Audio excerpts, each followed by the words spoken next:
Spider bite problems are not very common in cats in this area in New England, outside of the fact that just like if a person gets bit by a spider, it might swell a little bit and it might cause a minor reaction. But there are two spiders that really do cause some serious problems and that cats can get exposed to. And that's the black widow and the brown lacrosse. Excuse me. The black widow, I think many people are familiar with. It's the black spider. It's about the size, about an inch in diameter, and it has a little hourglass, a red hourglass on its back. At least the female does. Those can actually be deadly to kittens and small animals if they get bitten. The reason why a cat might get bit by a black widow is just curiosity. They're not trying to. Cats aren't eating spiders or anything, but it might just be poking its nose into different areas and get bit.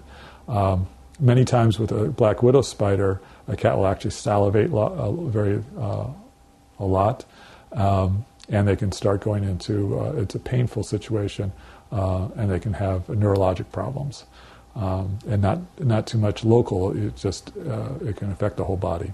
Where the other spider, the brown lacrosse, is more local. I don't know if it's, I haven't seen too many up here in New England, but the rest of the United States are pretty common. They're a brown spider about the same size of black widow, but they have a little violin on the back and not an hourglass. The violin actually is up behind their neck, and the base of the violin it's pointing down towards the rear. So you can identify that. But with that spider, it's not usually deadly, but it will cause a very bad sore on the cat. And initially it doesn't hurt, but then after a couple of hours it'll start, the cat might react to it.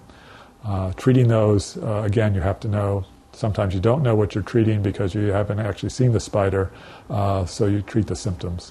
If you see a cat having neurological, a lot of pain, you treat for pain and these neurologic symptoms.